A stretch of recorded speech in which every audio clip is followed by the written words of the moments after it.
Hi, welcome along. My name is Michelle Sterry. I'm a specialist midwife for Healthy Lifestyles Gloucestershire, and I lead on the Healthy Me Baby and Beyond pregnancy lifestyle support service for women during pregnancy and up to their child's second birthday. I'm here today to talk to you about exercise.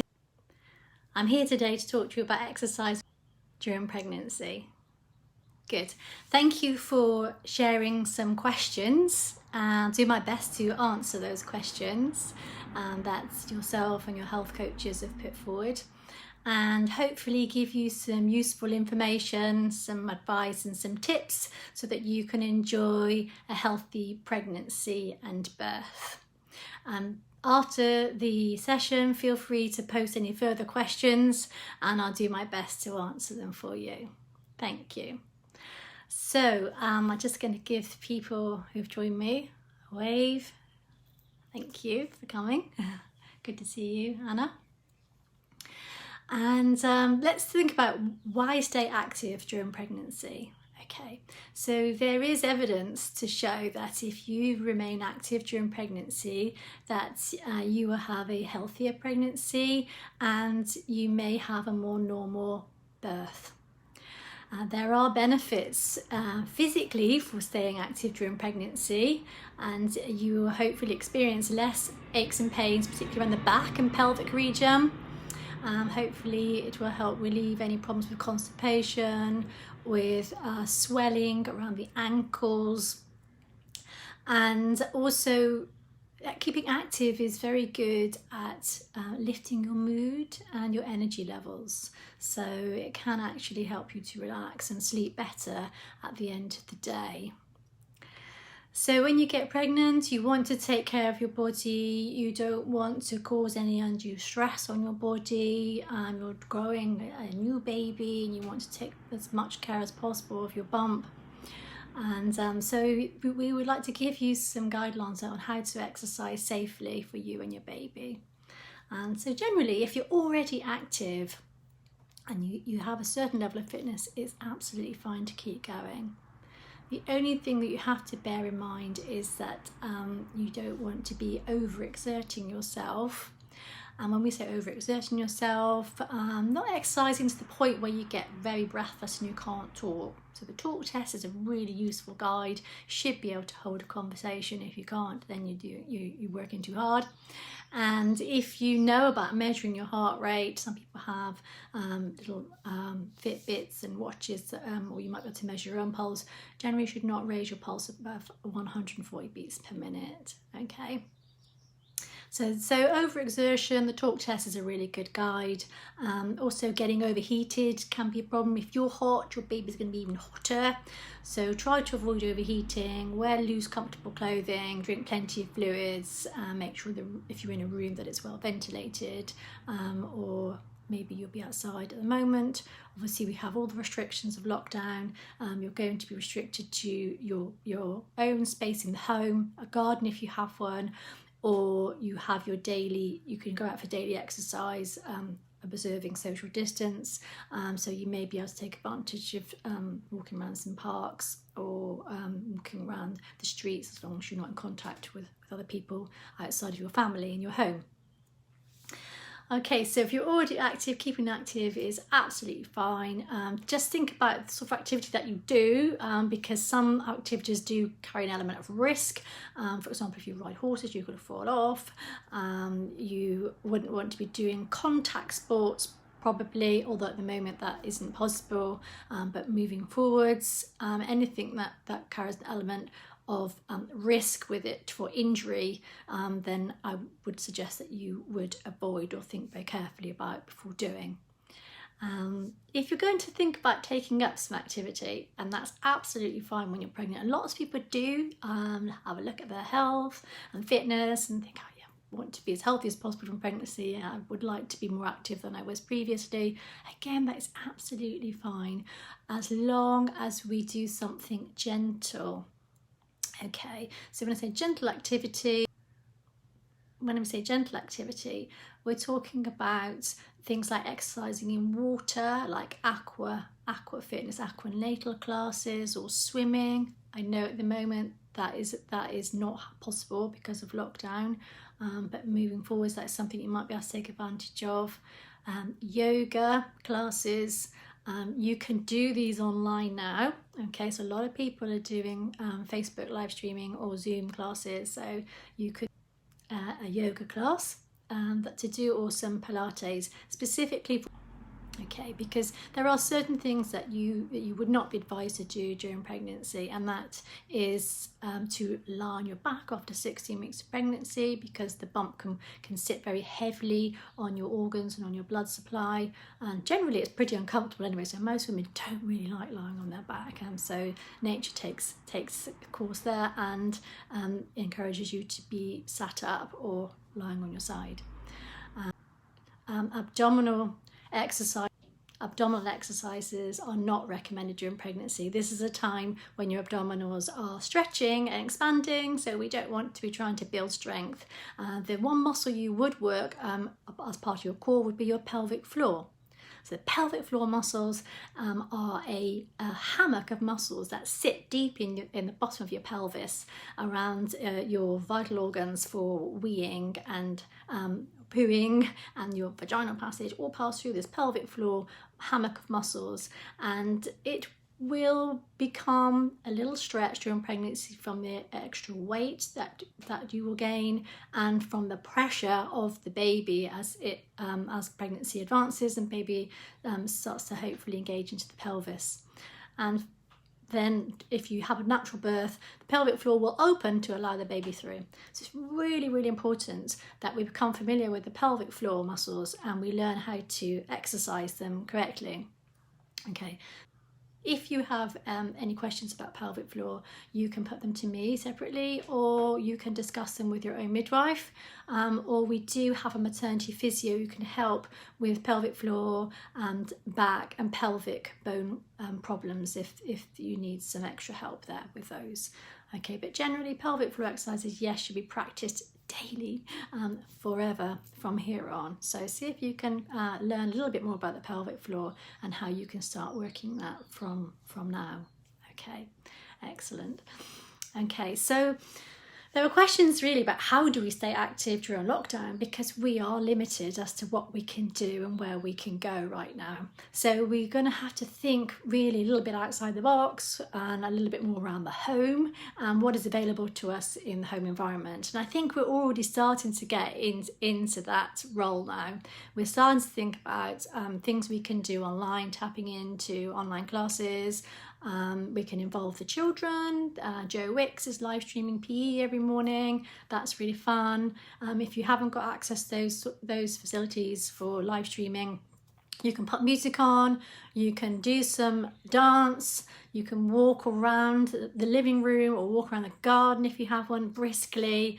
And we recommend bouts of exercise for 10 minutes. Okay, so if it's 10 minutes, it counts as a valuable form of exercise. So you don't have to commit yourself to a full hour's workout. You can do bite-sized bouts of about 10 minutes. What we would recommend over the week, this adds up to 150 minutes of moderate exercise, where you can maintain a conversation, where you're not making your heart race, where you're comfortable, but you are elevating your energy levels. Okay, so 150 minutes over the week in bouts of 10 minutes is absolutely fine. We can also count other things that we probably didn't previously think we could. If you clean the house, okay, if you're doing vigorous housework, that is exercise. Okay, if you're carrying shopping, you are strengthening your arm and leg muscles. Okay, and it is important that we do some gentle strength work on our limbs every week. So that would count. Okay. There are gardening exercises. You're bending, stretching, lifting. Obviously, take care not to strain yourself, because your posture is changing during pregnancy. Your center of gravity is changing during pregnancy, and your muscles, your ligaments become a little bit more flexible, a little bit more supple, which is great for when you're giving birth and trying to expand to grow a baby. But you can overstretch more easily. So we say do take care not to overexert yourself or overstrain during any of your activities, particularly your exercise activities during pregnancy. Okay, so this brings me on to the question about pelvic problems and symphysis pubis problems, and this is very common in pregnancy to have it's like a strain on the pubic bone that causes discomfort or can cause extreme pain in some cases and can be very unpleasant. This is not harmful to the baby, but it's very, very uncomfortable for. So if you are experiencing problems with your pubic bones, please do speak to your midwife, who can show you how to refer to the maternity physio. But there are certain things you can do to self-help, and that would be to really think about your posture, think about your pelvic floor muscles and working those, and really try to minimize the stress on your pubic bone. So keeping your knees together and standing on both feet at the same time, which sounds a bit odd, but think about how you get out of the bath, get out of the car, get up out of bed. Try not to put one foot down, try and put both feet down together. And when you're getting up from sitting out, use your arms to lift you. Don't try and pull yourself forward as we would normally, because abdominal strength is reduced during pregnancy because of the expanding bump. Okay, and that's completely normal. So we're going to have to use our arms instead of our abdominals. So it's just taking a little bit more time over moving, lifting, bending to try and minimize the stress on the pubic bone. And the one we can do is to try to avoid separating the pubic bone by sitting in a cross-legged position or squatting. Okay, so squatting is an exercise that we recommend to strengthen your pelvic muscles ready for childbirth. But if you're having pubic bone problems, squatting would not be recommended, because that's going to put a lot of pressure on your pubic bone. So try to avoid squatting and sitting cross-legged.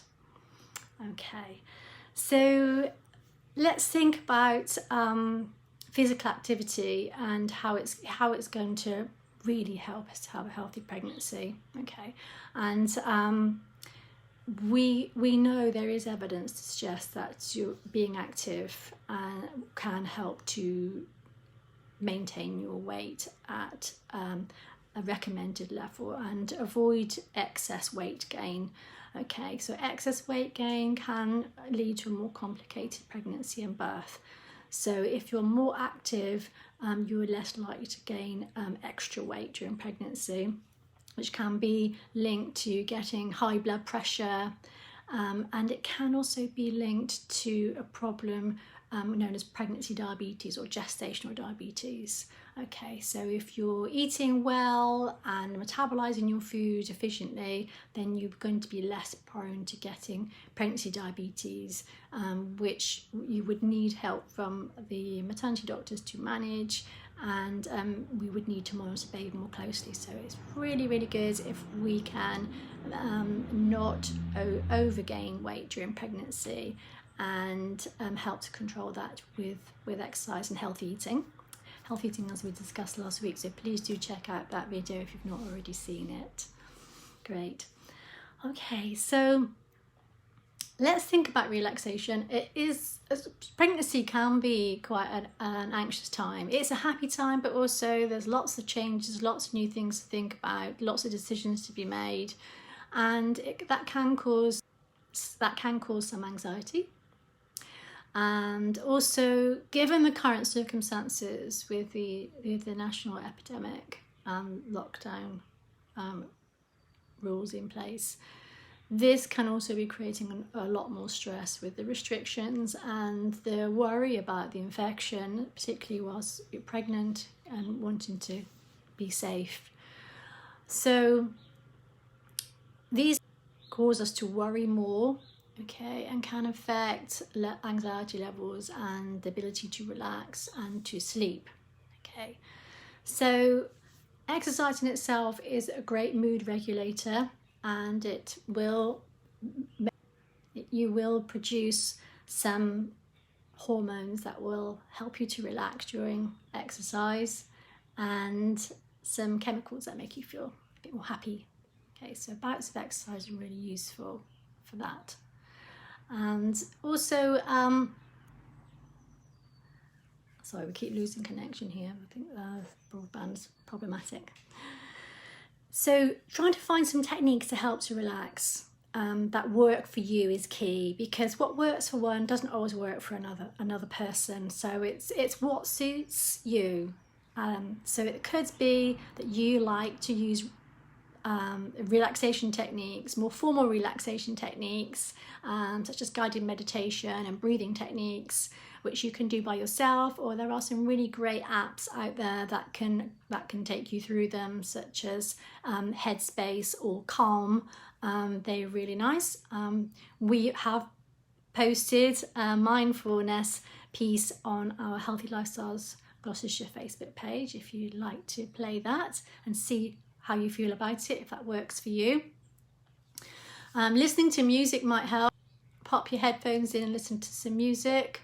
Audio books work really well. If you've never done this, give it a try. You have to find the right reader, the right voice to suit you. But either reading a book or listening to a book can help you to relax, and it sends me to sleep. Okay, when I read my books or book club, if I'm trying to do it at night, I will often do an audio book instead. But yeah, often asleep very, very quickly. It is very, very calm. So other things you can try can be taking a nice relaxing bath. You could burn some candles sensibly, safely within the home, obviously when children are around. And there are some essential oils that you can use to help you to relax. So you would perhaps like to talk to your midwife about which essential oils are safe to use during pregnancy, because you can't use things that you would normally use when you're not pregnant. So do check out during pregnancy. You can do some forms of exercise that include relaxation. So Pilates and yoga are those sorts of exercise, and they often include at the end a wind down, cool down section of mindfulness. So mindfulness, what it is really becoming aware of the present moment, becoming aware of the here and now, and trying not to worry about what's happened in the past, and trying not to worry about the future. So talk about mindfulness being the present moment. What is happening now is the only moment that's real. Okay. What mindfulness involves is trying to become aware of yourself and your surroundings in the present moment, and try to eliminate all those competing thoughts and stress that are going on through your head at the time. So basically clearing your headspace so that you can calm your mind, quieten your mind, and therefore calm your body. So learning a mindfulness technique that works for you is really, really powerful. It's really, really helpful, and it's something that can be practiced anywhere. You just need a few minutes to take yourself out of the situation that might be causing you some stress or anxiety, and to bring yourself into the present moment and to quieten your mind. Okay, and you will think more clearly afterwards. You will be able to rationalize things better, and hopefully you will feel happier in the situation that you're in, and more able to cope. So think about mindfulness. You can look it up online, you can look up some apps, you can talk to people about mindfulness. If you feel that your stress problems are more than general daily stress, that more problems with anxiety and depression, then do talk to a midwife, because we do have services available for you, and those services are still operating even during lockdown. We have telephone and video conferencing support available, so we can still make referrals to our Let's Talk support service should you need it. So do talk to a midwife or health visitor if you would like some extra support beyond the self-help mindful techniques I've talked about. Okay, so that brings us to the end of our session today. I'm really, really thankful that you all came along to join me, and do share with your friends if you think this would be useful. And just want to let you know that there is more useful advice on our website, Healthy Lifestyles Gloucestershire website, and on our general Facebook page. Okay, there are 2 other sources of information that might be useful to you, particularly if you're having your baby here in Gloucestershire, and that is Gloucestershire Maternity Voices. So Gloucestershire Maternity Voices is a really useful website, lots of local information, and we work in partnership with Gloucestershire Hospital, and the Gloucestershire Hospital site for maternity is called Better Births Gloucestershire. So that's Better Births Gloucestershire. So if you'd like to have a look at those sites, you'll find lots of useful information and also lots of updates about what is happening during the coronavirus epidemic. So once again, thank you all for joining me. So stay well, stay safe, and hopefully see you next week. Thank you. Bye-bye.